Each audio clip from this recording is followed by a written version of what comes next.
அதாவது முழு கதையுமே எப்படி அப்படின்னா வந்து மிஸ்கம்யூனிகேஷன் வச்சு தான். ஒருத்தங்க ஒரு விஷயத்த சொல்ல நினைப்பாங்க, அதை மனசுன்னு சொல்ல முடியாது. ஆனால் வந்து இவங்க 2 பேர் தள்ளி இருக்காங்களா, மைல் சப்பார்ட்டராக இருக்காங்களா அப்படிங்கிற மாதிரிலாம் கிடையாது. ஒரே வீட்டில் இருக்கும்போது கூட வாயை திறந்து கேட்க வேண்டிய கேள்விக்கு ஒரு 15 தடவை வந்து மைண்ட் வாய்ஸில் யோசிப்பாங்க, வேறு ஏதாச்சும் நடக்கும், திருப்பி அதை சொல்லாமல் விட்டுருவாங்க. அப்படிங்கிறது மட்டும் வச்சு ஒரு கதையை இழுன்னு ஜவ்வு முட்டாய் மாதிரி இழுக்க முடியுங்கிறது தான் அந்த சீரியலில் இப்போ காமிச்சிட்டு இருக்காங்க நமக்கு.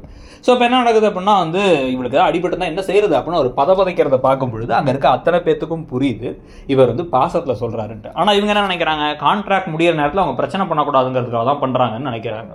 ஸோ இந்த அளவுக்கு கூட நம்பிக்கை இல்லாத ஒரு மனுஷன் கூட என்ன எப்படி நீங்கள் வாழ்வீங்க? காதலோட ஒரு நல்ல ஒரு திருமண வாழ்க்கையுடைய அடிப்படையே வந்து அஸ்திவாரமே என்ன அப்படின்னா நம்பிக்கை தான். அதுவே இருக்க மாதிரியே தெரியல இவங்களுக்கு. இப்போ காவேரிக்கு விஜய் மேலே நம்பிக்கை இல்லைன்னா அப்புறம் எதுக்கு வந்து இப்போ வெண்ணிலாவை கூட்டு வரணும், எதுக்கு இந்த மடத்தனமான வேலைகள் செஞ்சுட்டு இப்போ குத்துது குடையுதுன்னு புலம்பணுங்கிறது நமக்கு புரியல. ஸோ இப்போ இதுக்கு எல்லாத்துக்கும் நடுவில் தான் வந்து பார்த்தீங்க அப்படின்னா வந்து இப்போ கங்கா கிட்டக்கா அவர் என்னை விட்டுட்டு போயிட்டு வர போல இருக்கேன்னு சொல்லிட்டு ஒரு மாதிரி கண் கலங்குறாங்க காவேரி. உடனே அவங்க என்ன பண்ணுறாங்க, இவங்க அதெல்லாம் எப்படி அவர் எவ்வளோ பதவதைக்கிறாரு, அவ்வளோ போய் தப்பாக பேசுகிற, அதெல்லாம் இல்லை, உன் மேலே அவர் பாசமாக இருக்காருன்னு சொல்லிட்டாங்க. இதில் வேற வந்து நான் காவேரியை வந்து எம்டியாக உட்கார வைக்கணுங்கிறதுக்கு தான் நான் எல்லாம் பண்ணேன், அதுக்குள்ளே சொல்கிறதுக்குள்ளே மனசு இல்லாமல் எங்கேயோ கார் எடுத்து போயிட்டா, என்ன நடக்குதுன்னு எனக்கு புரியலன்னு இவர் தெரியாமல் புலம்பிட்டு இருக்காரு விஜய். இதுக்கு நடுவில் நிவினுடைய வீட்டில் யமுனாவுக்கும் நிவினோட அம்மாவுக்கும் எல்லாம் 300வது ஒரே மாதிரி சண்டை நடக்குது.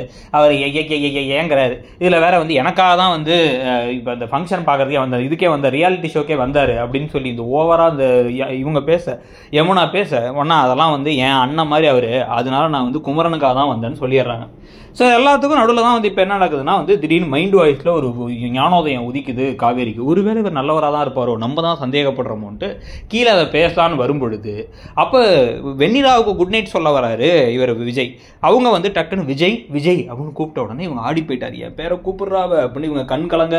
அந்த சமயத்தில் அங்கே காவேரி வந்து பார்க்க அவங்க, ஆனால் ஃப்ரேம் சூப்பராக இருந்துச்சு, ஷார்ட்டை செமையாக வச்சுருந்தாங்க.